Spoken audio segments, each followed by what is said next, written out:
गीता में 18 अध्याय है। 18 अध्याय गीता में अधिकतर अध्यायों का नामकरण योग से ही हुआ है। जैसे पहला अध्याय है तो पहले अध्याय का जो नाम रखा गया अर्जुन विषाद योग, संशय विषाद योग। दूसरे अध्याय का नाम रखा गया कर्म जिज्ञासा। योग नहीं लगाया उसमें, पहले अध्याय में योग लगाया।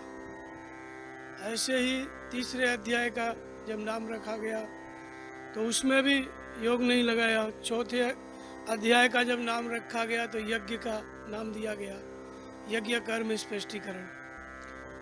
पांचवें अध्याय का नाम जब रखा गया तो महापुरुष महेश्वर, यज्ञ भोक्ता महापुरुष, उनके नाम पे रखा गया। लेकिन छठवें अध्याय को फिर कहा गया अभ्यास योग। छठवें अध्याय को अभ्यास योग कहा गया। फिर सातवें अध्याय को प्रकृति और पुरुष का विभाग कहा गया। आठवें अध्याय को अक्षर ब्रह्म योग कहा गया। नौवें अध्याय को राज विद्या कहा गया, जागृति, ये भी एक प्रकार का योग ही है। फिर 10वें अध्याय को विभूति दर्शन योग, विभूति वर्णन योग। फिर 11 अध्याय विभूति दर्शन योग, 12 अध्याय भक्ति योग, 13 अध्याय क्षेत्र क्षेत्रज्ञ विभाग योग। फिर 14 अध्याय को कहा गया गुण त्रय विभाग योग। 15वें अध्याय को पुरुषोत्तम योग। 16वें अध्याय को दैवी संपद विभाग योग। 17वें अध्याय को श्रद्धा त्रय विभाग योग, 3 प्रकार की श्रद्धा। और 18वें अध्याय को कहा गया संन्यास योग। 2-4 अध्यायों को छोड़ के सभी का नाम योग पे रखा गया। ये तो अध्याय का नाम है गीता में। इसके अलावा भी कई जगह योग शब्द आया है, जैसे समत्व योग, बुद्धि योग, कर्म योग। कर्म योग नामक कोई अध्याय नहीं है, लेकिन कर्म योग आया है। ध्यान योग, ध्यान योग का भी कोई अध्याय नहीं है, फिर भी ध्यान योग शब्द आया है। समर्पण योग, ये भी शब्द आया है। सांख्य योग, सांख्य योग का नाम किसी अध्याय को नहीं दिया, फिर भी सांख्य योग शब्द आया है। अध्याय 5 में ब्रह्म योग, युक्तात्मा आया है, ब्रह्म योग शब्द आया है। ब्रह्म योग किसी अध्याय को नहीं कहा गया, फिर भी ब्रह्म योग ये सब आया है। प्रेम योग जो एक शब्द है बाहर प्रचलित है, गीता में प्रेम शब्द नहीं आया है, लेकिन प्रेम योग बाहर एक प्रचलित है। एक संस्था है जो प्रेम योग सिखाते हैं। ऐसे ही बाहर एक और संस्था है जो राजयोग सिखाती है, जिसमें ब्रह्मा कुमारी है और 1-2 जन है, ये राजयोग सिखाते हैं।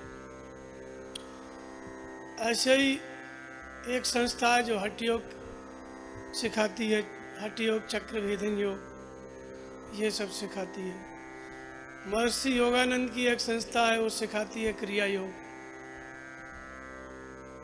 महर्षि योगानंद जो है उनकी संस्था है, वो क्रिया योग सिखाती है। और एक महात्मा है शिव ध्यान योग सिखाते हैं, शिव ध्यान योग। ऐसे ही हठ योग, शिव ध्यान योग, राजयोग, कर्म योग, भक्ति योग, भक्ति योग की भी संस्थाएं हैं। भक्ति योग तो नाम गीता में भी आया है, अध्याय 12 का नाम दिया गया। एक सुदर्शन चक्र योग है, ये भी बाहर एक संस्था है, सुदर्शन चक्र योग नाम की, ये भी सिखाते हैं। एक लय योग है, लय योग सिखाते हैं।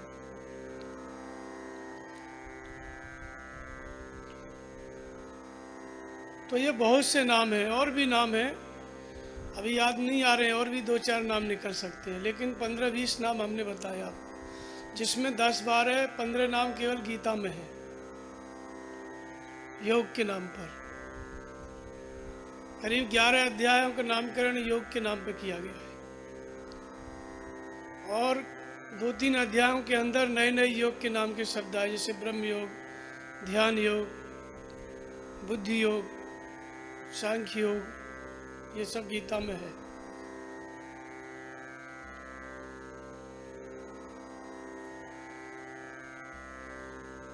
तो ये इतने प्रकार की विधि हैं क्या? इतने लोग बताते हैं, सिखाते हैं, क्या इतने तरह की विधि हो सकती हैं? और जब इतने लोग सिखाते हैं तो कितने लोग योगेश्वर हो गए होते? सिखा तो 50 वर्ष रहे हैं, सिखाने वाले लोग सिखा रहे हैं, लेकिन कोई महायोगी या योगेश्वर इनसे निकला नहीं अभी तक।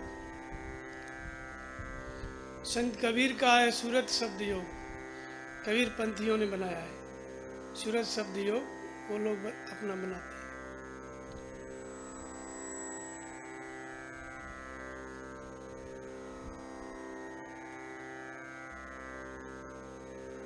तो इसमें प्रमुख रूप से 4-6 बाहर प्रचलित हैं, जैसे प्रेम योग है, भक्ति योग है, ज्ञान योग है, और हठ योग है, लय योग है, राज योग है, सुदर्शन चक्र योग, एक सुदर्शन प्रक्रिया योग भी एक चला है, उसको भी बताते हैं। कौन है ये?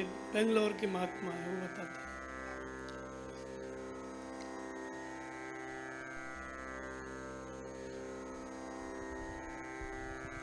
पर योग शब्द सब में मिलेगा आपको। योग को बिना लगाए काम नहीं चलता है, तो इसलिए पहले योग को ही समझ लेते हैं। पिछली बार भी मैंने बताया था, आज फिर बताऊंगा दूसरे ढंग से। योग माने मिलन। किसका मिलन? आत्मा का परमात्मा से मिलन, हमारा ईश्वर से मिलन, प्रकृति का पुरुष से मिलन। दो का मिलके एक हो जाना योग होता है। दो क्या है? हमारे ही भीतर हमारा शरीर है, मन है, इंद्रियां हैं और आत्मा है। ये दो है। आत्मा का शरीर के अंदर ही आत्मा का निवास है, मन के अंतराल में, लेकिन मन उसको जानता नहीं है, तो कोई मिलन नहीं है। हमारे ही अंदर परमात्मा है, त्रिकालज्ञ है, सर्वज्ञ है, हमारी आत्मा अविनाशी है, सब कुछ है, लेकिन हम कुछ नहीं जानते। इसका अर्थ यह है कि हम मिले नहीं हैं। हमारा और आत्मा का कोई मिलन नहीं है, कोई संयोग नहीं है।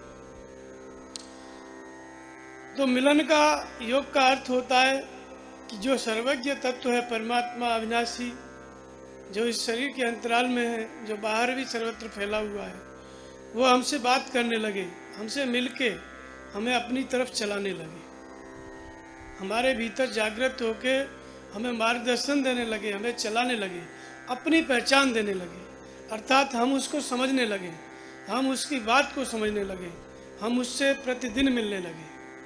तो प्रतिदिन मिलने की प्रक्रिया से एक दिन दोनों मिलके एक हो जाता है। मिलने वाला और जिससे मिलता है वो, फिर केवल एक ही बचता है, जिससे मिल गया वो। जो मिलने वाला है, मिलने के पश्चात, परमात्मा से मिलने के पश्चात फिर वो समाप्त हो जाता है। फिर उस जगह पर, उस शरीर में केवल परमात्मा ही बचता है। तो इन दोनों को मिलके एक हो जाना, इन दो में एक की अनुभूति होना, अर्थात आत्मा और शरीर में केवल आत्मा की अनुभूति होना योग है। अभी केवल शरीर की अनुभूति होती है। जिस दिन से आप अभ्यास शुरू करेंगे, उस दिन से इसकी अनुभूति आत्मा की थोड़ा थोड़ा होना शुरू होती है, लेकिन अंत में इस शरीर की अनुभूति समाप्त हो जाती है। कल आत्मा का ही महत्व रहता है, उसी की अनुभूति होती है। इसलिए महापुरुष क्या हो जाते हैं? विदेह हो जाते हैं। देह समाप्त हो गई, देह है ही नहीं, केवल आत्मा ही शेष बचा। तो जहाँ देह सिमट करके शरीर, प्रकृति आत्मा में विलीन हो जाए, अपना अस्तित्व समाप्त कर दे, उस जिस प्रक्रिया के द्वारा, उसको योग का अभ्यास कहते हैं। और जिस दिन हम विलीन हो जाते हैं परमात्मा में, उस दिन दो मिलके एक हो जाता है, अर्थात आत्मा ही शेष बचता है। उस दिन योग की पराकाष्ठा है। जिसको देखना चाहते थे वो दिख जाता है, समझ में आ जाता है। इस मिलन में, परमात्मा से मिलने के लिए कौन सी विधि है, कैसे उसका प्रतिदिन अभ्यास किया जाता है, उसको कहते हैं अभ्यास योग। जैसे अध्याय 6 का नाम क्या रखा गया? अभ्यास योग। जिस दिन से आप अभ्यास शुरू करेंगे, क्या है अभ्यास शुरू करना? जैसे एक परमात्मा में श्रद्धा स्थिर करना। गीता को समझ लिया या सत्संग से समझ लिया, बात समझ में आ गई कि ईश्वर सबके हृदय में है, इतनी बात हम समझ गए, तो हृदय स्थित ईश्वर में हमारी श्रद्धा का स्थिर हो जाना। यहाँ से इस योग की, इस मिलने की, हमसे हमारा भगवान से जो मिलन है उसकी यहाँ से शुरुआत होती है। क्योंकि जब श्रद्धा ही हम एक जगह स्थिर नहीं करेंगे, अनेक अनेक स्थानों पे हम अपने मन को बांटे हुए हैं, अनेक अनेक देवी देवताओं में अनेक अनेक संस्थान हैं, अनेक प्रकार की प्रक्रियाएं हैं पूजा पाठ की, सब जगह हमारा मन बटा हुआ है। एकम चित्तम अनेकेषाम्, एक ही चित्त अनेक दिशाओं में बटा हुआ है। तो पहला काम तो यही करना होगा कि सब जगह से सिमट के अपने मन की जो श्रद्धा है वो एक जगह लगानी पड़ेगी, क्योंकि एक होना है। अनेक से क्या होना है? एक होना है। इसी का नाम योग है। तो अभ्यास कहाँ से शुरू होगा? जब अनेक जगह से श्रद्धा हटके हृदय स्थित ईश्वर में केंद्रित हो जाएगी, स्थिर हो जाएगी। तो ये पहला काम है, श्रद्धा का हृदय में स्थिर होना, हृदय स्थित ईश्वर में। उसी को आत्मा कहते हैं। शरीर में रहते हुए शरीर से परे है, समझ में नहीं आता है, इसलिए उसी को परमात्मा कहा गया। अनंत विभूतियों से युक्त है, इसलिए उसी को विभू कहा गया। भगवान कृष्ण ने 11 अध्याय में विभूतियों को बताया ना अर्जुन को, वो सब विभूतियों के कारण उसका नाम विभू है। सबका भरण पोषण करता है, इसलिए उसका नाम प्रभु है। कण कण में व्याप्त है, इसलिए उसी को ब्रह्म कहते हैं। मन और इंद्रियों से परे है, इसलिए अगोचर कहते हैं। अव्यक्त कहते हैं, व्यक्त नहीं हो पाता इसलिए अव्यक्त कहते हैं। अविनाशी है इसलिए अक्षर कहते हैं। हजारों नाम गिनते चले जाएंगे। है वही हृदय स्थित ईश्वर, सबके हृदय में रमण करता है, इसलिए उसी को राम कहते हैं। हमारे अंदर उसका निवास है, इसलिए उसी का नाम ओम है। ओम माने परमात्मा, अहम माने तुम स्वयं। हर व्यक्ति उसी परमात्मा का रूप है। हर व्यक्ति के अंदर वो परमात्मा छुपा है, इसलिए उसी का नाम ओम है। ओम का अर्थ है प्रत्येक व्यक्ति की आत्मा का नाम। हर व्यक्ति की आत्मा का नाम है, तो क्या है? ओम। अनिर्वचनीय है परमात्मा, आत्मा सब कुछ अनिर्वचनीय है, फिर भी ऋषियों ने अनुभव किया ओम, इसलिए इसी नाम को जपा गया। तो ओम माने वह परमात्मा जो आपके अंदर है। जब ओम का जप करेंगे तो अंदर प्रवेश करेंगे, शरीर के अंदर, मन के अंदर। और बाहर किसी की पूजा करेंगे तो जिसकी पूजा करेंगे वहाँ जाना पड़ेगा। वैष्णो देवी की पूजा करते हैं तो वहाँ वैष्णो देवी जाना पड़ेगा। विंध्याचल को मानते हैं तो वहाँ पे जाना पड़ेगा। पशुपतिनाथ को मानते हैं तो नेपाल में जाना पड़ेगा। ऐसे जिस जिस को आप मानते हैं वहाँ जाना ही पड़ेगा। और मिलेगा कुछ नहीं, वहाँ पे भी आप देख के लौट के घर आओगे, फिर वही अशांति। और ओम को मानोगे, हृदय स्थित ईश्वर को मानोगे, या राम को, हृदय स्थित परमात्मा को मानोगे, तो अपने ही अंदर प्रवेश करना पड़ेगा। बाहर से अपने मन को, इंद्रियों को, चेतना को अपने ही भीतर घुसाना पड़ेगा। अपने ही शरीर के अंदर मन में, फिर मन से आत्मा में, अपने ही अंदर की यात्रा है योग। क्योंकि अपने से ही मिलना है, जो अपने अंदर ईश्वर है उसी से मिलना है। स्वयं को ही जानना है योग के द्वारा। स्वयं को जानना, भगवान को जानना, शून्य को जानना एक ही बात है, अलग अलग चीज नहीं है। तो इसलिए हमारा खुद से मिलन, अगर और भी सही भाषा में पूछा जाए तो ये है कि मनुष्य का मनुष्य से मिलन। उसका अपने से ही मिलन नहीं हो पाता है, बाकी सबसे मिलता है। हम सभी किसी न किसी से मिलते रहते हैं, लेकिन पूछा जाए कि तुम कौन हो, हर व्यक्ति से ये पूछा जाए कि तुम्हारा असली चेहरा क्या है, तुम्हारा असली स्वरूप क्या है, तो नहीं बता सकता। कह सकता है कि हम कांच में देखते हैं अपना चेहरा, तो फिर कांच में देखते हैं तो इसके पहले क्या था? और जो देखते हैं वो सदा नहीं रहता है, वही बदल जाता है। तो क्या यही सत्य है? तो हमारा वास्तविक स्वरूप क्या है, उसी को जानना योग है, अर्थात अपने आप को जानना।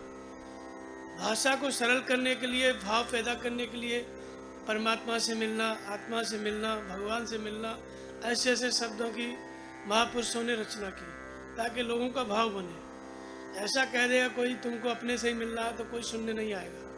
अपने से क्या मिलना, रोज ही मिलते हैं, लेकिन रोज कोई नहीं मिलता है। आज तक अपने से ही कोई नहीं मिला कभी। दुनिया में मिल मिल के हम चले जाते हैं, लेकिन स्वयं से कभी कोई नहीं मिलता। तो योग क्या है? अपने भीतर जाने की विधि, अपने ही अंतर स्थित परमात्मा से मिलने का उपाय। अब ये जो उपाय है, सबसे पहला काम क्या होता है, श्रद्धा को अपने अंदर स्थिर करो, क्योंकि अपने ही अंदर जाना है, अपने ही अंदर के परमात्मा को खोजना है। इसलिए अपने ही हृदय में परमात्मा में श्रद्धा को स्थिर करो। स्थिर करने का अर्थ होता है कि जैसे हम बाहर मानते हैं, बाहर मंदिर में पूजा करते हैं हनुमान जी को, देवी को और अनेक अनेक देवताओं को, भूत प्रेतों को, किसी न किसी के पास जाते हैं। जब कोई आफत आती है, शनिचर चढ़ गया तो शनिचर झड़वाने लगता है, तो आदमी कितना उतावला होकर उस शनिचर को निकलवाने के लिए कोशिश करता है, जैसे कि पंडित सब बवाल दूर कर देगा। ऐसा उसके अंदर सारे विचार बंद, केवल उसी पे ध्यान रहेगा। ये ब्राह्मण, ये पंडित क्या करे कि ये सब बवाल खत्म हो जाए, सारा काम धंधा चालू हो जाए। पूरा ध्यान सब जगह से हट करके केवल उस पंडित पे आ जाएगा कि शनिचर हटे कैसे, या ऐसे ही और कोई कुछ करवा रहा है तो सब ध्यान हट जाएगा, केवल उसी को देखने लगेगा व्यक्ति कि ये कुछ जरूर करे कि हम जो है हमारी परिस्थिति बदले। तो ये श्रद्धा है। ठीक ऐसे ही हम जब सब जगह से अपने मन को इतने ही व्याकुल होकर के अपने अंदर ले जाते हैं कि बाहर कहीं कुछ नहीं है, जो कुछ भी अंदर है भगवान भी अंदर है, शांति भी अंदर है, उस परमात्मा से अपने मन को जोड़ते हैं। ईश्वर सर्वभूतानां हृदयस्य अर्जुन तिष्ठति भ्राम्यान् सर्वभूतानि यंत्र रूढ़ान् माया। हृदय स्थित ईश्वर में अर्जुन तू शरण, उसकी शरण जा, हृदय स्थित ईश्वर की, और संपूर्ण भाव से जा, सर्वभावेन भारत। तो संपूर्ण भावों से जब हम हृदय स्थित ईश्वर की शरण जाते हैं तो उसकी कृपा से हमको फिर परम शांति प्राप्त होती है, शाश्वत स्थान प्राप्त होता है। तो श्रद्धा स्थिर करने का अर्थ होता है कि सब जगह से मन को हटा के अपने अंदर वाले ईश्वर में उसको मानने लगे। इसके बाद फिर दो चीजें आती हैं। भगवान कृष्ण ने योग के अभ्यास के लिए बताया है कि अभ्यास किस में करना है, प्रतिदिन मिलने का, भगवान से मिलने का अभ्यास किस में करना है। तो ओमेत्येकाक्षरम ब्रह्म, ओम अक्षर ब्रह्म का परिचायक है। अक्षर माने अविनाशी, जिसका नाश नहीं किया जा सकता, उसका जो परिचायक है, संबोधन है, वो ओम है। उसी को प्रणव कहा गया है, उसी को राम कहा गया है। तीनों का मतलब एक ही है, प्रणव भी, ओम भी, राम भी, एक ही सत्ता का नाम है। तो भगवान कृष्ण ने कहा कि ओमेत्येकाक्षरम ब्रह्म, ओम का जप कर, ये ब्रह्म का परिचायक शब्द है, और मेरे स्वरूप का स्मरण कर। दो बात उन्होंने बताई। तो हम प्रतिदिन क्या करते हैं, किसी न किसी नाम से जुड़े रहते हैं, किसी न किसी रूप से। चाहे कोई फैक्ट्री चलाता है तो फैक्ट्री एक रूप है, एक नाम है, या कोई दूध का धंधा करता है, दूध भी एक नाम है, दूध का धंधे का भी एक रूप है, उसकी दुकान है, उसका पूरा कारोबार है। हम जो भी वस्तु से मिलते हैं प्रतिदिन, वो नाम और रूप ही होती है। यदि नाम और रूप को हटा दें तो आप ये नहीं बता सकते कि किससे मिले और क्या किया, कुछ नहीं बोल सकते। तो ये नाम रूप जो के द्वारा हम संसार से जुड़े हैं, ठीक इसी तरह से अगर हमें परमात्मा से जुड़ना है तो एक नाम और रूप का सहारा लेना पड़ता है। परमात्मा से जुड़ने का ही नाम योग है। तो जुड़ना है तो उसके लिए भी नाम और रूप चाहिए। जैसे संसार में बिना नाम के और रूप के काम नहीं चलता। यदि मनुष्य का सभी नाम झूठा है, माँ बाप ने रखा है, कोई भी नाम सही नहीं है। जब आदमी मरता है तो क्या है, राम नाम सत्य है, उसका नाम क्या है, झूठ है। जिसका नाम रखा गया था माँ बाप के द्वारा, वो अपने नाम को झूठा कर जाता है और राम के नाम को सत्य कर जाता है। तो जिस दिन पैदा हुआ तभी नाम राम नाम सत्य था, लेकिन 80 साल बाद राम नाम सत्य हो रहा है। तो अपने नाम को झूठा कर जाता है, राम के नाम को सही कर जाता है मरते समय। इसका अर्थ ये है कि पहले ही राम नाम सत्य था। तो असली बात यह है कि हमारे सबके नाम झूठे होते हैं, जो बाहर से किसी के द्वारा रखे गए होते हैं। और जैसे नाम झूठे हैं वैसे आकृति भी झूठी है, रूप भी झूठे हैं। तो झूठे नाम और रूप से हमारा आकर्षण है, हमारी आसक्ति है, हम जुड़े हुए हैं। अब इसको तोड़ने के लिए, इस विस्मरण को, हम भूल किसको गए, इसमें परमात्मा को भूल गए। परमात्मा विस्मृत हो गया है, संसार स्मृति में आ गया है। वो 24 घंटे याद रहता है। हटाना चाहो 10 मिनट के लिए, भजन करने के लिए लोग हटाना चाहते हैं, लेकिन फिर याद आता है। तो इस विस्मरण को कैसे काटा जाए, जो परमात्मा की विस्मृति हुई है, उस परमात्मा को कैसे स्मरण में लाया जाए। तो हम नाम और रूप के द्वारा ही भूले हैं, संसार के नाम और रूप के द्वारा उसको भूल गए।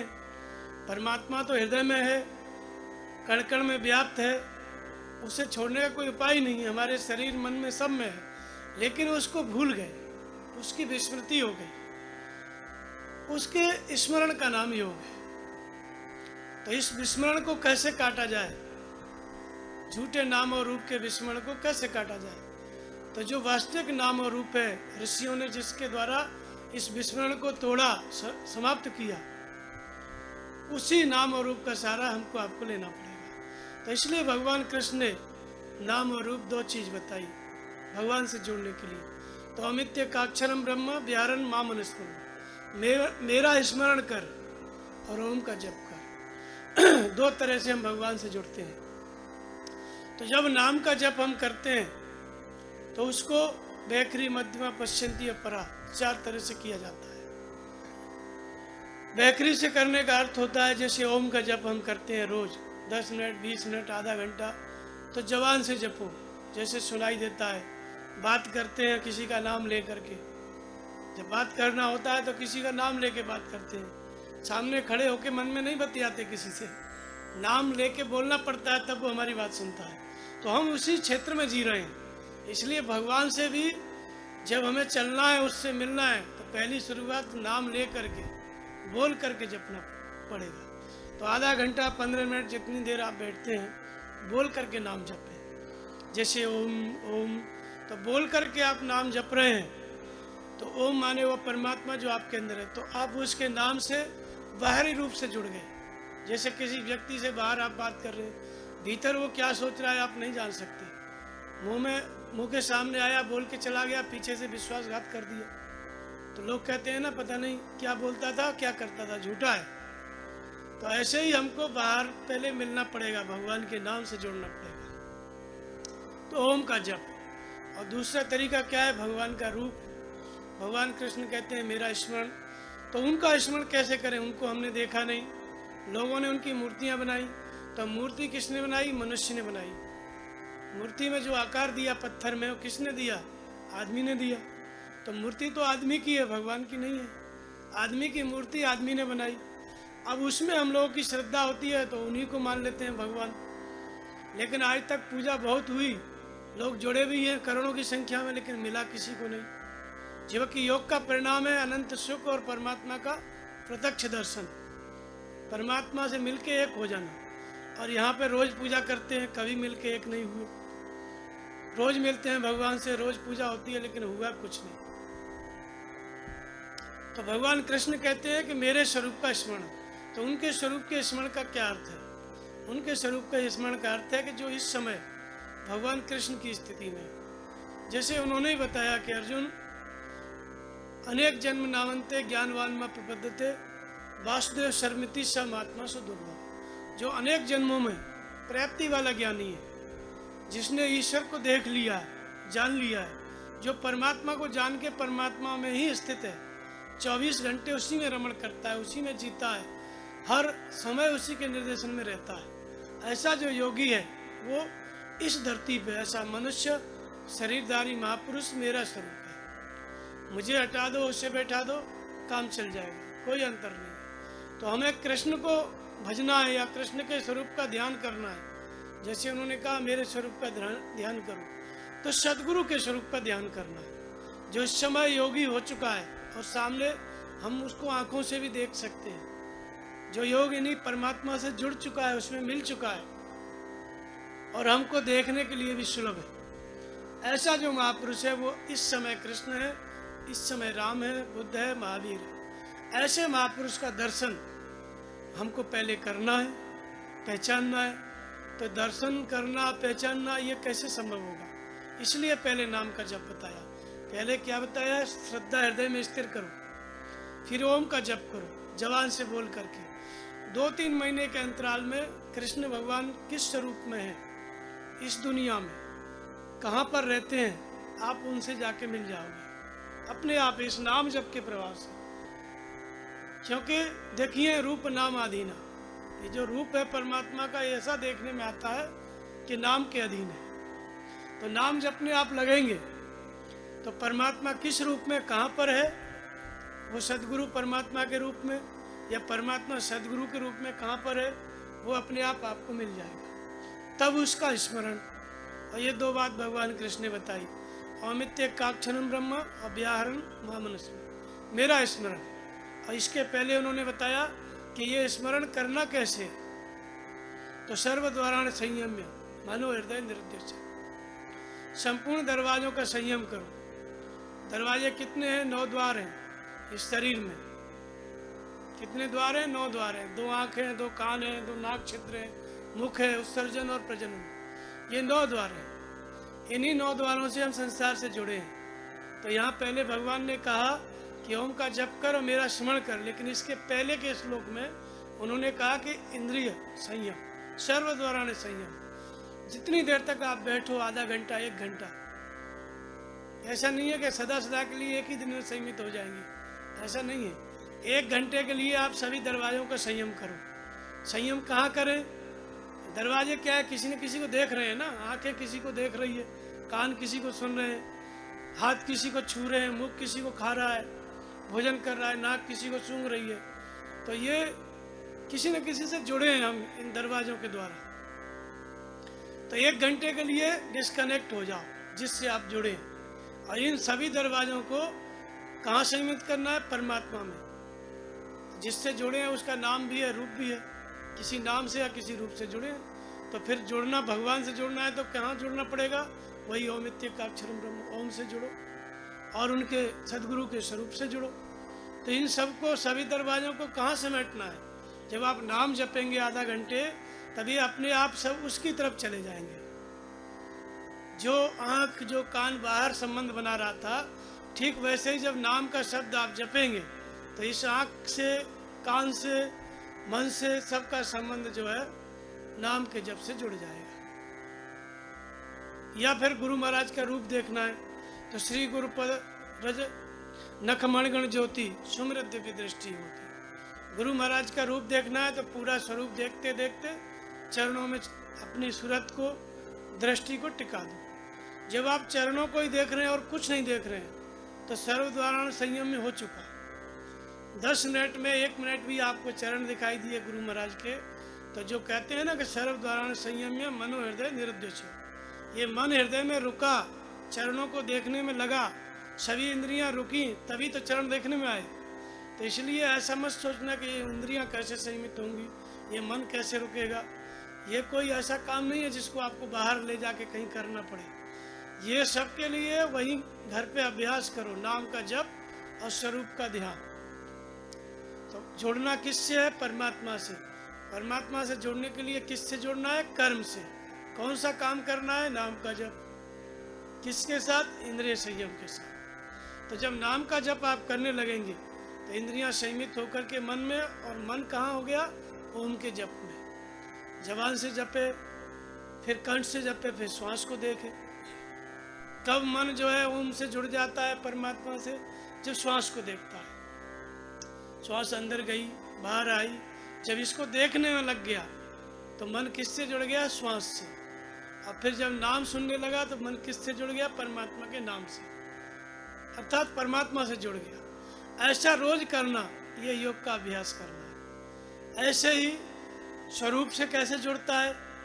जब गुरु महाराज के स्वरूप को देखने लगे, हम कैसे बैठे थे, सत्संग बोलते थे, पहले यहाँ से शुरुआत होती है, फिर धीरे धीरे पूरे रूप को देखते देखते चरणों को देखने में मन लगा है, तो दूसरे रूप अपने आप विसर्जित होंगे, केवल चरणों में ध्यान लगेगा। तो जब चरणों को देखने लग गया मन, दूसरे रूप हट गए।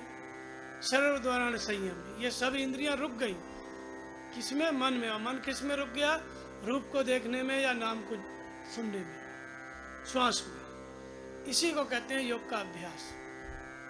इसी को नियत कर्म कहा गया, क्योंकि संयमित करने के लिए यह काम किया जा रहा है। ये महापुरुषों ने निश्चित रूप से यही किया, इसलिए इसको नियत कर्म कहा गया, और यही गीतोक्त कर्म है। और इसी को कहते हैं कि फल की इच्छा को मत चाहते हुए इसी कर्म को कर।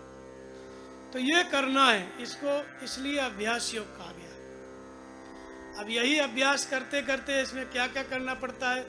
जैसे मन नहीं रुक रहा है, तो रोकना पड़ेगा, हट करके रोकना पड़ेगा। तो इसलिए इसमें हट किया जाता है, इसलिए इसी को हठ योग कहते हैं।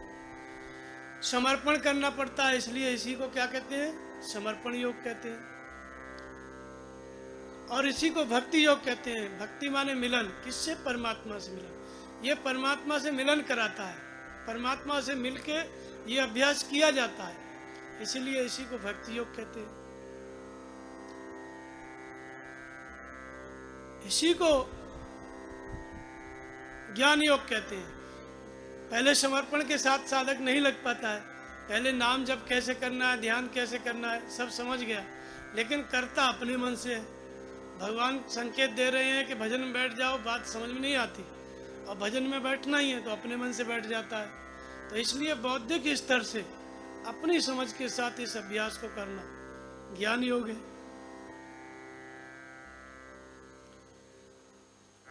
समर्पण के साथ इसी को करना भक्ति योग है।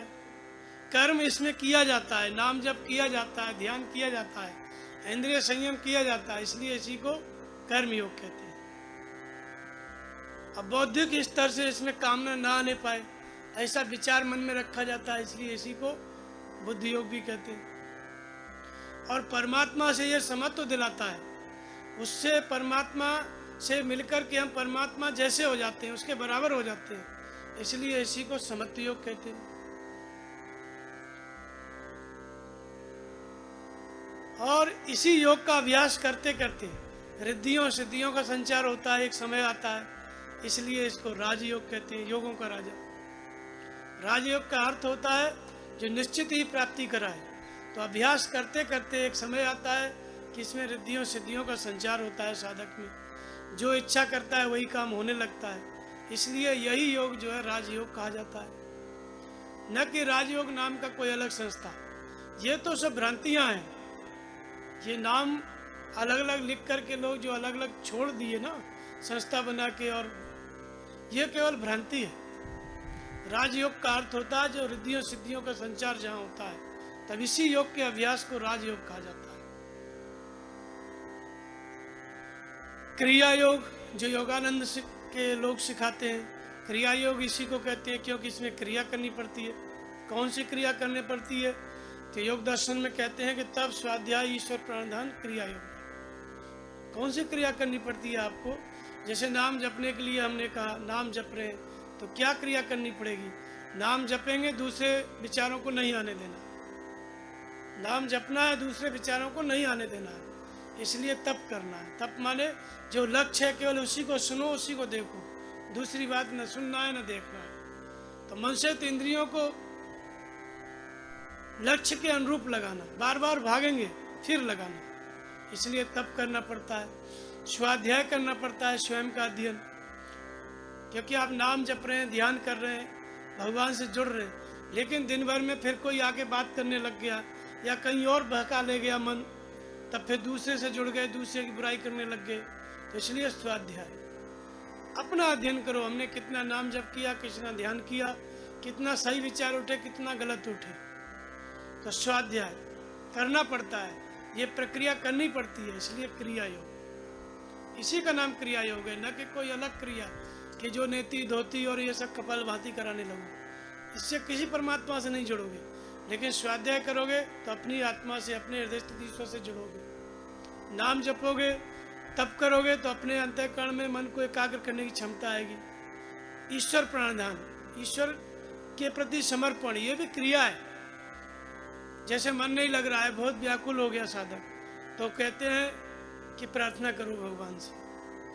तो प्रार्थना करने के लिए क्या है? बैठ जाओ हाथ जोड़ के, फिर मन में सोचो क्या गलती हुई, क्या मतलब प्रार्थना करो कि भगवान हमारे मन को लगाओ, लगाने की क्षमता दो। ये आपको करना पड़ता है, इसलिए क्रिया योग। तो तप स्वाध्याय ईश्वर प्राणधानानी क्रिया योग।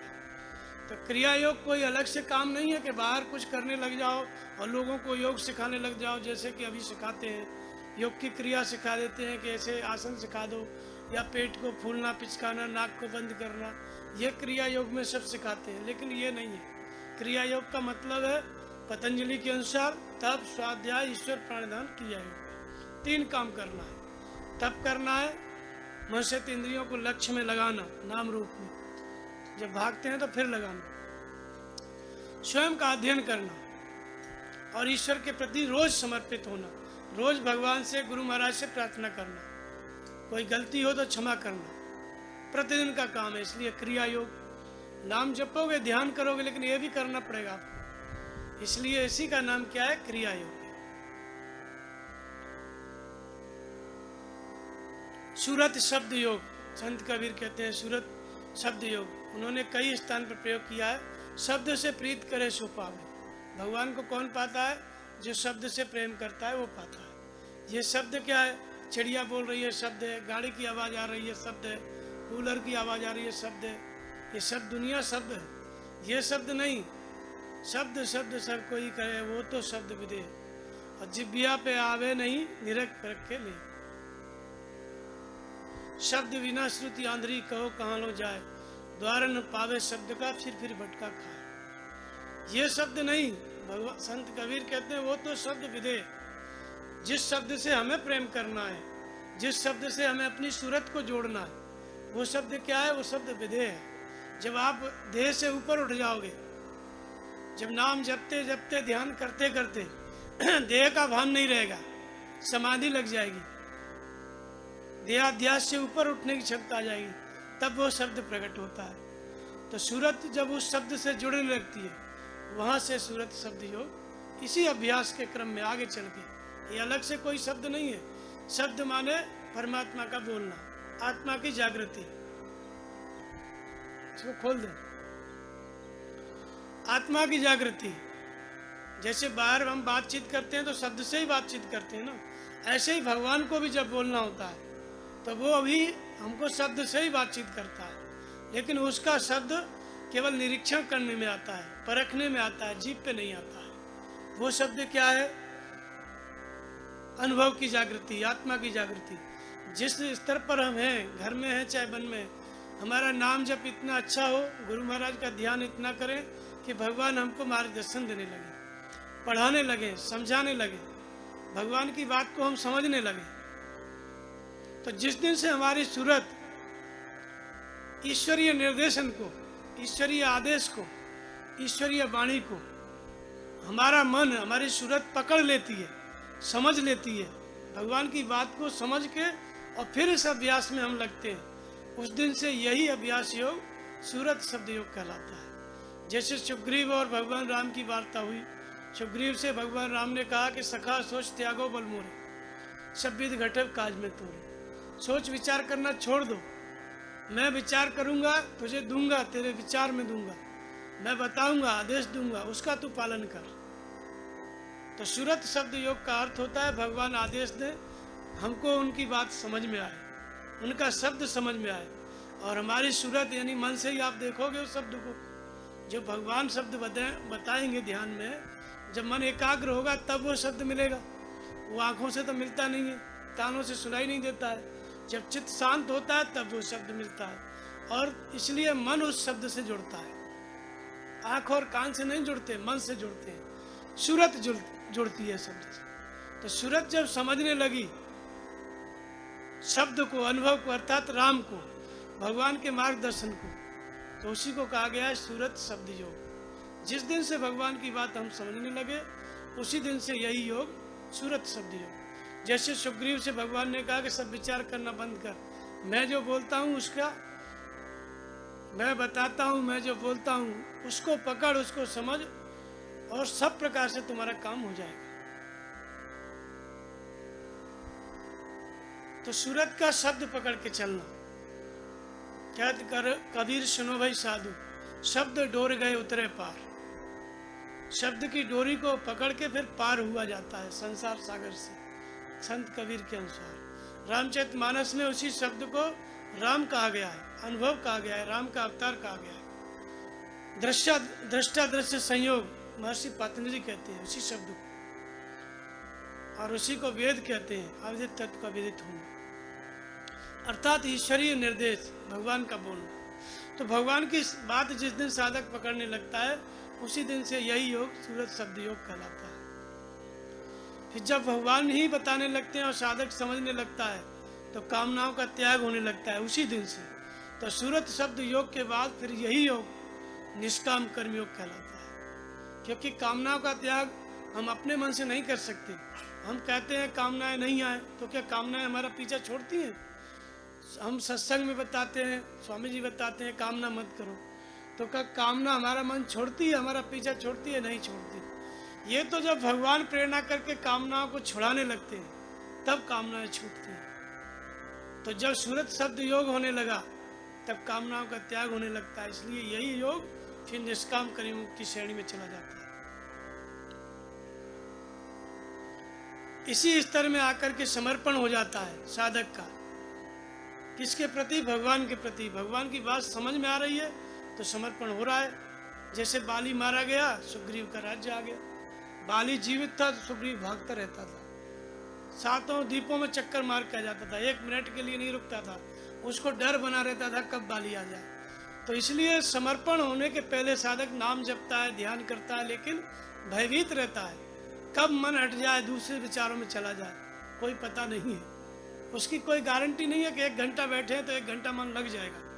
1 घंटे में 5 ही मिनट लगेगा, 1 ही मिनट लगेगा, तो भयभीत रहता है। लेकिन जब साधक भगवान की बात समझने लगा तो वहाँ से इस मन को रोकने की क्षमता भी आ जाती है, क्योंकि भगवान प्रेरणा करके मन को रोकने लगते हैं। मन बस हो तभी उर प्रेरक प्रवर जय। मन का बस में होता है जब उर से, हृदय से, भीतर से आपकी आत्मा, आपके अंदर का ईश्वर प्रेरणा करने लगे कि अब ये विचार आ रहा है, सावधान हो जाओ। तो साधक पहले ही सावधान हो जाएगा। वो जो प्रेरणा हुई ना, उसी का नाम शब्द है। उसी को संत कबीर ने शब्द कहा है, हम उसी को अनुभव कहते हैं। तो ये जो प्रेरणा है ये 3-4 प्रकार से होती है, अंकपड़कन के द्वारा, स्वप्न के द्वारा और ध्यान के दृश्य। जब चित्त शांत हो गया तो जैसे आप टीवी में देखते हैं वैसे ही वही दृश्य स्वप्न के जैसा जागृत अवस्था में दिखाई देने लगेगा। वो चीज़ जो है आपको ये बताएगी कि वर्तमान क्या स्थिति है, भविष्य में क्या है, कितना काम क्रोध लोभ का दबाव है, कैसा मन लगने वाला है, वो चीज़ ध्यान में पता चलने लगता है। और वही असली शब्द होता है। उससे सूरज जुड़ने लगे। उसके बाद फिर सूरज शब्द योग, फिर निष्काम कर्म योग, फिर समर्पण योग, ये तीनों नाम एक साथ जुड़ जाते हैं। और भक्ति योग, जब ये समर्पण हो गया इसलिए समर्पण योग हो गया। भक्ति भगवान से जुड़ के चलने लगा। पहले अभ्यास करता था लेकिन भगवान से जुड़ के नहीं। भगवान कहते हैं भजन करो, तब नहीं करता था, अपने मन से बैठ जाता था 3 घंटा। जब भगवान कहते हैं खाओ तो नहीं खाता था, अपने मन से खा लेता था 2 दिन बाद, 3 दिन बाद। ये चलता है साधक का। जिसे भगवान का आदेश हो रहा है खा लो तो नहीं खाएगा, वो पहले से संकल्प कर लेता है 3 दिन तक नहीं खाना है, या 3 दिन तक 1 बार खाना है। अब वहाँ भगवान बोल रहे हैं खा ले, उसे कुछ नहीं मतलब है, तो समर्पण नहीं रहता है, भक्ति करता है, जुड़ा नहीं है। लेकिन इस समय क्या होता है, शब्द से भगवान जो आदेश दे रहे हैं उसी से जुड़ के वही नाम जप, वही ध्यान भगवान के आदेश से समर्पित होकर के मिल करके फिर करता है। इसलिए समर्पण योग, भक्ति योग, निष्काम कर्म योग, सूरत शब्द योग, ये एक स्तर है। जब ये सब स्थिति आ गई, भगवान से जुड़ के चलने लगा, तब इसके पश्चात आता है ध्यान योग। ध्यान आत्मन पश्यन्ति। कितने योगी लोग ध्यान में आत्मा को देखते हैं ध्यान के द्वारा। तो ध्यान योग जो समर्पित हो गया तो ध्यान लगने लगा। पहले क्या है, ध्यान लगता है, नाम जपता है, 5 मिनट 2 मिनट रुका, घंटों बैठता है साधक, लड़ के बड़ी मुश्किल से आधा घंटा या 15 मिनट मन को रोक पाता है। लेकिन जब ये स्थिति आ गई, भगवान से जुड़ गई सूरत, तब जो आने वाला है मन को भगाने वाला विकार, बवंडर, उसको पहले ही देख लेता है कि ये चीज आ रही है, इससे बचो। बच गया, अपना ध्यान में लग गया। फिर रात दिन सूरत ध्यान में लग जाती है। तो ध्यान योग इसको कहते हैं। ध्यान योग का अभ्यास थोड़ा गहरा है। अभ्यास योग, अभ्यास करते करते जब ये सब अवस्थाएं आती जाती हैं तब ध्यान लगने लगता है। तत्र प्रत्येकतांता ध्यान, चित्त वृत्ति का एक तार चलना ध्यान है। जैसे नाम में लगाया तो घंटे 2 घंटे लगातार लगी रहे, फिर हटे ना, दूसरा विचार ना आए। स्वरूप में लगाया तो चरणों में टिक जाए, दूसरा कोई विचार, कोई शब्द कुछ सुनाई न दे। सुनाई दे न देने का अर्थ नहीं कि बाहर से आदमी नहीं गुजरेगा या नगाड़े नहीं बजेंगे, वो सब होगा, आपको सुनाई न दे। ये है ध्यान, एक तार वृत्ति चले एकदम। तो इस समय जब ये स्थिति आने लगी, ध्यान आपका लगने लगा, तो इसी को ध्यान योग कहा गया। जब ध्यान लगने लगा तब भगवान के आदेश मिलते हैं, कुछ आज्ञाएं मिलती हैं, साधक की परीक्षा होती है, उसके अनुसार साधक को करना पड़ता है। जैसे परमहंस महाराज जी को भगवान ने बोला कि दूध मत पीना, क्या आदेश मिला कि दूध नहीं पीना है। अब आदेश मिल गया दूध नहीं पीना है, और कई आदेश मिले। एक जगह मिला था कि सोना नहीं है, फिर सो गए, आदेश मिला दूध नहीं पीना है। अब यहाँ पर हठ योग शुरू होता है। भगवान का जो आदेश मिल रहा है उसमें आप तटस्थ हो जाओ, उससे चलायमान मत हो, इसको कहते हैं हठ योग। हठ योग का अर्थ ये नहीं है कि 10 दिन तक खाओ मत, उल्टे टंग जाओ, मुड़ के भर खड़े हो जाओ, इसका नाम हठ योग नहीं है। या और कुछ करने लगो जैसा कि बाहर लोग सिखा देते हैं। हठ करना है लेकिन भगवान के आदेश में। परमहंस महाराज को आदेश हुआ कि 22 दिन तक नहीं खाते, 14 दिन तक बिना खाए हो गया, तो आदेश था कि अभी मत खाओ। तब तक बोलने लगे कि जंगल में लाके पटक दियो, कोई व्यवस्था नहीं। तो भगवान ने कहा कि खाना है तो कल से खाओ। जब खाने लगे तब भगवान से पूछे कि ऐसा रूखा वचन क्यों कहा। तो भगवान ने कहा कि 7 दिन और नहीं खाते तो जीवन भर कब भी नहीं खाना पड़ता, तन को सिक्कन ना आवत चेहरे पे। उनकी भाषा में भगवान बताते थे, सिकन माने चेहरे पे कोई मुरझाहट नहीं आती, कोई यानी हताशा नहीं, कुछ नहीं, जीवन भर नहीं खाने पड़ता। तो कैसी विभूति उनको मिलने वाली थी। हट, इसमें हट किया जाता है। अगर 7 दिन और रुक जाते, नहीं खाते, तो ऐसे महापुरुष इस धरती पे होते संसार के पहले, जो रहते जीवित और जीवन भर कभी भोजन नहीं करते। ऐसा भगवान उनको ऐसी विभूति दे रहे थे। कितनी दुर्लभ विभूति छूट गई हट न करने का। तो यहाँ पे हट किया जाता है जब भगवान कहें तब। तो हठ योग जब ध्यान लगने लगा, समाधि लगने लगी, तो जो आदेश मिले भगवान का, फिर उसमें हट कर। दूध न पीने के लिए भगवान का आदेश हुआ, तो वहां हट करना था कि नहीं पीना है, चाहे कुछ हो जाए। वो गिड़गिड़ाया 4-5 बार और दूध पी गए। तो उससे क्या होता है ना, बड़ी दुर्लभ वस्तुएं चली जाती है। ऐसा नहीं है मुक्ति नहीं होगी, भगवान सब कुछ मिला, भगवान भी मिले, मुक्ति भी मिली, बहुत कुछ मिला, लेकिन जो भगवान देना चाहते थे वो चीज़ नहीं मिल पाई। तो जरा सी गलती कितना बड़ा, यानी कितनी बड़ी घटना हो जाती है, छोटी सी गलती। 7 दिन नहीं खाते तो संसार में चर्चा होती कि कौन महापुरुष हैं ऐसे हुए इस धरती पे जिन्होंने भोजन नहीं किया। तो ये सब चीज़ें भगवान के अंदर पड़ी हुई हैं। जो उनके आदेश का पालन करता है इस अवस्था में, शुरू में तो करते ही है, छोटे मोटे आदेश का पालन हो जाता है, लेकिन जब ध्यान लगने लगे, गहरी अवस्था में चला जाए साधक, तब उस समय जो आदेश मिलते हैं वही परीक्षा कही जाती है। साधक की परीक्षा उसी में हट करना है। तो जब ऐसी अवस्था आ जाए कि भगवान आदेश देने लगे और तुम्हारा मन जो है उस आदेश को मानने के लिए इधर उधर होने लगे, तब हट करना है। तो वहाँ से हठ योग शुरू होता है। फिर चाहे न खाने का आदेश दें, चाहे न सोने का आदेश दें, चाहे पैदल चलने का आदेश दें, चाहे धूप में खड़ा होने का आदेश दें, कोई भी आदेश दें, फिर आपको हट करना है। तो ये एक अवस्था आती है तो हठ योग होता है। प्रत्येक महात्मा को करना पड़ता है। महात्मा बुद्ध 42 दिन हो गए बिना खाए, तो भगवान ने आदेश दिया कि खा लो, तब फिर उन्होंने खाना खाया। इसका प्रयोग भगवान महावीर ने भी अपनी साधना में किया। भगवान ने उनको भी बहुत आदेश दिए। जैसे दृश्य आता था उनको, जैसे अनुभव देख ध्यान में दृश्य आ जाए। एक दिन दृश्य आया कि गाय खड़ी है और गाय के सींग में गुड़ लिपटा हुआ है। गाय खड़ी है, उसके सींग में गुड़ लिपटा हुआ है। तो उसका उनको आदेश हुआ कि जब ये दृश्य तुम्हारे सामने हो तब तुम भोजन करना। तो कई दिन बीत गए। अब गाय सींग गुड़ की गाड़ी में सींग मारेगी तब उसके सींग में गुड़ आएगा। अब ये स्थिति कैसे, लेकिन भगवान बनाते हैं। कई दिन के बाद फिर ये स्थिति उनके सामने आई। गाय जो है सींग मारा, गुड़ में गुड़ लिपटा हुआ था, तब उन्होंने भोजन किया। ऐसे उनको समय समय पर 2-2 दिन 3-3 दिन भोजन छोड़ने के भगवान के आदेश मिलते रहते थे। जैनी लोग तो 3 महीना ऐसे ही लेट जाते हैं अपना, उनकी माताएं, वो साधु लोग धीरे धीरे मर जाते हैं, पर वो महावीर नहीं हो पाते। वो लोग लेट जाएंगे, भूखा मर मर के 3 महीने में मर जाएंगे, लेकिन किसी को जो है महावीर जैसी स्थिति, भगवान महावीर जैसी स्थिति नहीं मिलती, क्योंकि ये बनावटी है, वो भगवान का आदेश था। और ये लोग क्या कर रहे हैं, बनावटी है सब। वो नंगे रहते थे, ये भी नंगे घूमने लगते, लेकिन क्या महावीर जैसे हो पाए? कोई एक भी व्यक्ति नहीं हो पाया। और नकल उनसे भी अच्छी कर लेते हैं।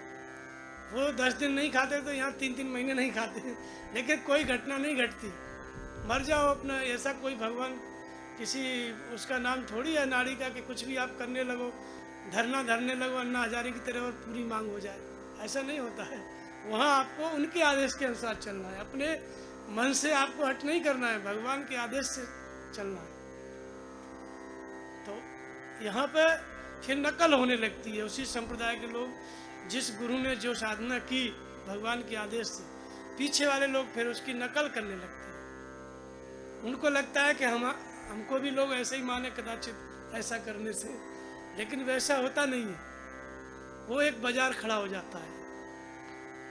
तो हठ योग, जब भगवान का आदेश मिले तब हट करो।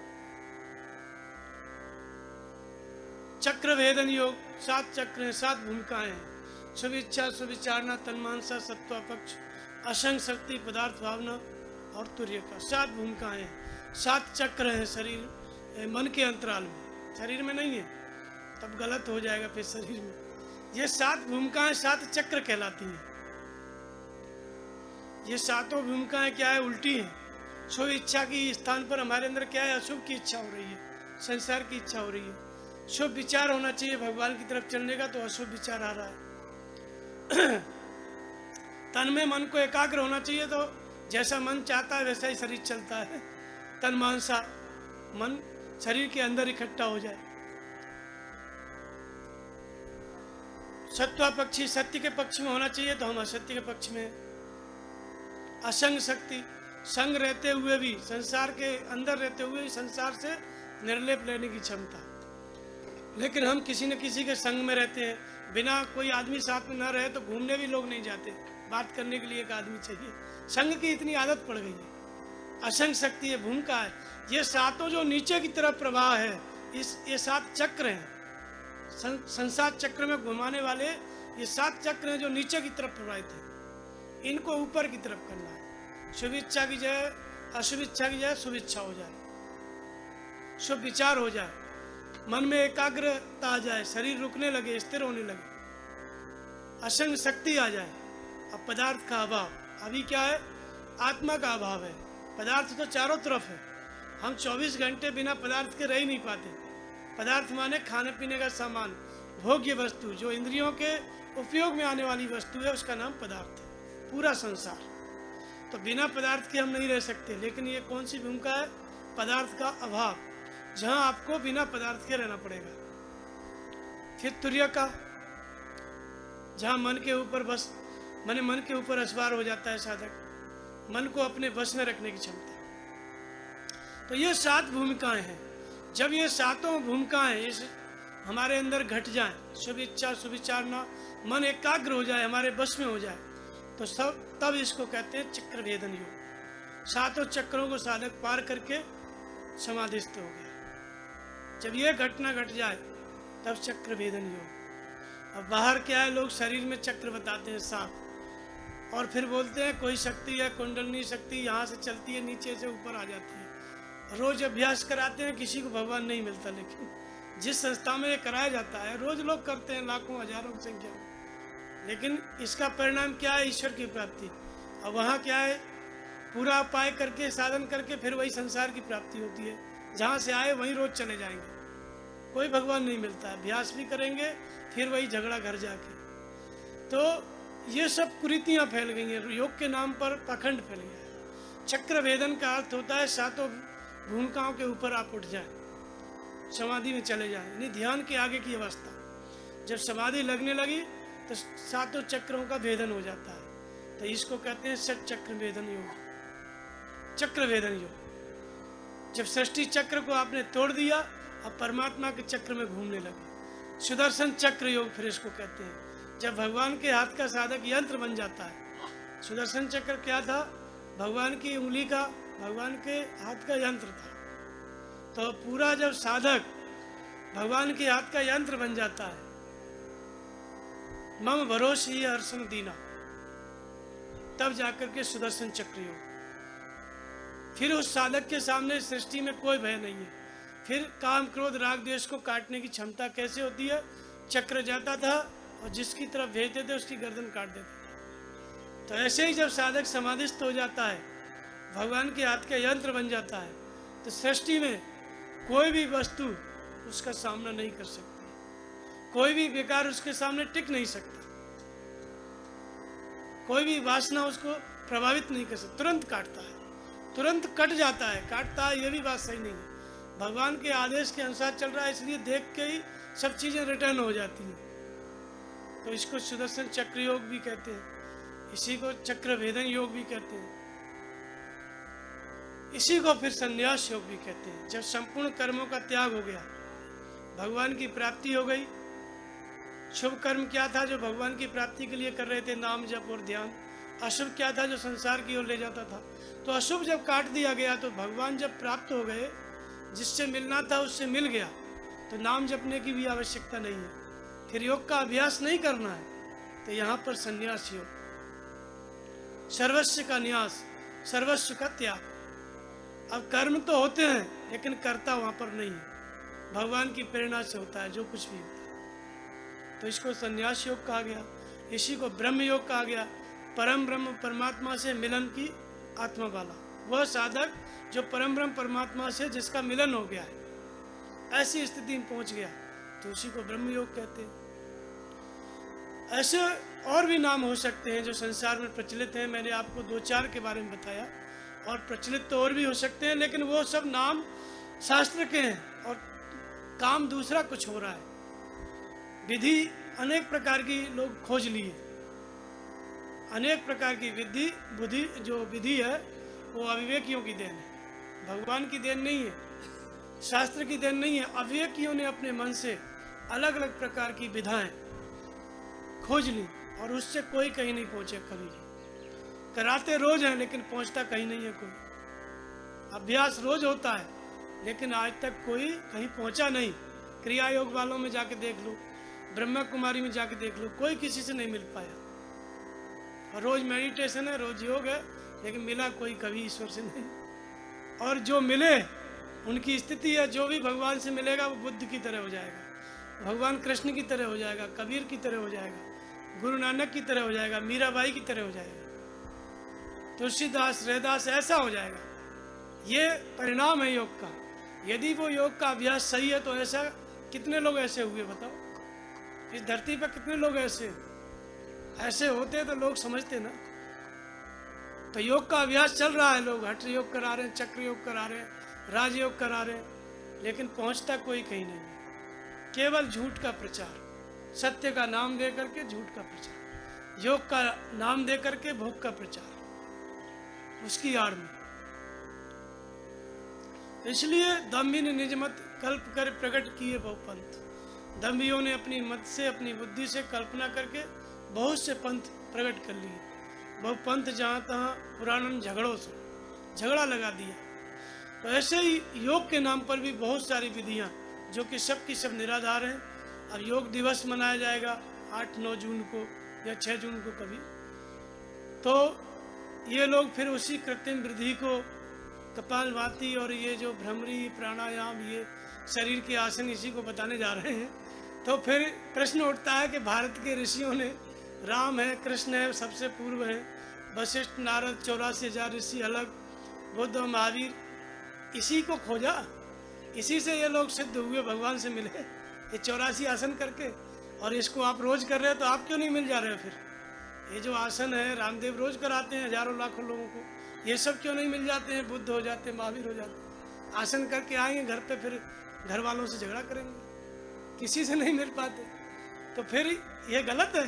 पूरे विश्व को आप ऐसी चीज दो कि विश्व आपके बात पे गर्व करे, गौरवान्वित हो जाए। मतलब वो ऐसा वस्तु पा करके अपने आप में धन्य हो जाए, ऐसी वस्तु उसको देना चाहिए। तो जब यही सब ले जाके आप देंगे, तो उससे विश्व के जो लोग हैं उनमें निराशा जाएगी, और उनको लगेगा भारत की क्या यही खोज है? इसी का नाम योग है। और उसको सीख भी जाएंगे, लेकिन मिलेंगे कभी किसी से नहीं। शरीर से मिलना जरूर हो जाएगा। तो सेवा लखन सिया रघुवीर हैं, जिम अविवेकी पुरुष शरीर है। अगर शरीर से ही हम मिले तो अविवेकी हो जाएंगे, क्योंकि शरीर की सेवा अविवेकी पुरुष करते हैं। अविवेकी पुरुष जो होते हैं वो शरीर की सेवा करते हैं, और विवेकी पुरुष आत्मा की सेवा करता है, ईश्वर की सेवा करता है। तो हम अगर शरीर के ही व्यायाम में लग गए, शरीर को स्वस्थ रखने में लग गए, जो कि स्वस्थ रहने वाला नहीं है। कोई भी आसन करने वाला, प्राणायाम करने वाला स्वस्थ नहीं है। कितनों के बाल झड़ गए, कितनों को श्वास की बीमारी हो गई। हमारे यहाँ पर भी आते हैं, बाल झड़ गए, एकदम पतले हो गए, और अब वो ऐसा बीमारी हो गई कि उसको आप छोड़ दोगे प्राणायाम को ना, तो आपकी नाक जाम हो जाएगी, और फिर कितना भी दवाई करो सही नहीं होगी। मतलब असाध्य रोग पैदा हो जाता है।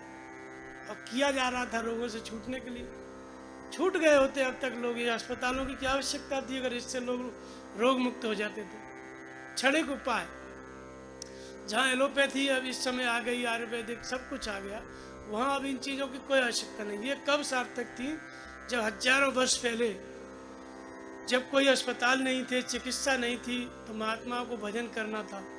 तो भजन करना था, तो अब रोज रोज डॉक्टर के पास कहाँ जाएंगे? तो ये योगासन, व्यायाम और ये सब करके शरीर को थोड़ा स्वस्थ रखना, थोड़ा स्वस्थ रखने की ये प्रक्रिया थी कि व्यायाम करेंगे तो शरीर रोगी जल्दी नहीं होगा। तो अब क्या है, स्वस्थ शरीर है तो भी व्यायाम कर रहा है। जब रोग हो जाता है तब कुछ किया जाता है तो ठीक है, तो स्वस्थ आदमी फिर रोगी हो जा रहा है। तो व्यायाम करना सही है, लेकिन व्यायाम का मतलब नहीं है कि भगवान से मिला देगा तुम्हें। एक्सरसाइज करो, व्यायाम करो, जिम खाना खुले हुए, तो क्या वो लोग सब ईश्वर से मिल जाते हैं? तो इसलिए योग माने भगवान से मिलन, भगवान से मिलने की विधि, भगवान से बात करने की विधि। हमारी भगवान से बात करने की, मिलने की विधि, उनके इशारे को समझने की विधि योग है। उनके इशारे पर चलते चलते उन्हीं में एक होने की विधि। जब ये योग का अभ्यास पूरा हो जाता है, समाधिस्थ हो जाता है योगी, तो सभी विभूतियां प्रकट हो जाती हैं। इसलिए विभूति योग, जैसे 81 विभूतियां भगवान कृष्ण ने बताई, अध्याय 11 में विराट रूप दिखाया, वो सब चीज आ जाती है योगी के अंदर। जब समाधिस्थ हो जाता है तो सभी चीजें आने लगती हैं। परमहंस महाराज को जो आदेश मिलता था, दूध मत पीना, यहाँ लट्टू लग जाएगा, पत्ते पत्ते में तुम्हारे दर्शन के लिए भीड़ होगी, ये विभूति थी जो भगवान की तरफ से मिल रही थी। दूध पी लिया तो नहीं मिली, तो ये विभूतियाँ हैं। अगर खाना नहीं खाते तो जिंदगी भर नहीं खाना पड़ता, ये विभूति है। ऐसे महापुरुष के दर्शन करने कौन नहीं जाएगा? फिर भीड़ इकट्ठी होने लगती है। तो ये भगवान की देन है विभूति, इसी को सिद्धि भी कहते हैं। लेकिन योग की पराकाष्ठा में, समाधि में जब स्थित होता है तब ये सब चीज़ें मिलती हैं। इसलिए विभूति योग।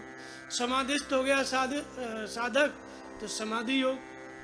कौन सा? शिव ध्यान योग। शिव ध्यान का मतलब होता है, शिव माने तीनों गुणों से अतीत, प्रकृति की सीमाओं से अतीत, असीम तत्व। जब साधक तीनों गुणों से ऊपर उठ गया, ध्यान में स्थित हो गया, तो उसी का नाम है शिव ध्यान। तीनों गुणों से परे तत्व में स्थित हो गया, ध्यानस्थ हो गया, तो इसी को कहते हैं शिव ध्यान योग। किसी भी नाम को आप रख दो, मिलना परमात्मा से। ये नहीं है कि वो नाम लेकर के शिव ध्यान योग की कोई और प्रक्रिया चला दी है आप, ताकि लोगों को आकर्षण हो कि ये कुछ और बता रहे हैं, चलो इधर देखें। कोई कुछ राजयोग नाम की कोई और प्रक्रिया चला दी है, हठ योग नाम की कोई और प्रक्रिया चला दी है, ये सब गलत है। इनसे किसी का कल्याण नहीं होगा। लेकिन योग का अभ्यास आप करेंगे तो धीरे धीरे जितने नाम प्रचलित हैं वो सब चीज़ें आपके अंदर घटेंगी। हठ योग भी आएगा, समर्पण भी आएगा, और सूरत शब्द से जुड़ेगी। ये सब प्रक्रियाएं, सब ये कि आपके अंदर योग के अभ्यास में आने वाली स्थितियां हैं जो आपके सामने प्रकट होंगी। और जिस दिन आप समाधिस्थ हो गए, ईश्वर को प्राप्त कर लिया, उस दिन आपका योग पूरा हो गया, मिल गए आप भगवान से। तो योग का अर्थ है भगवान से मिलन। भगवान में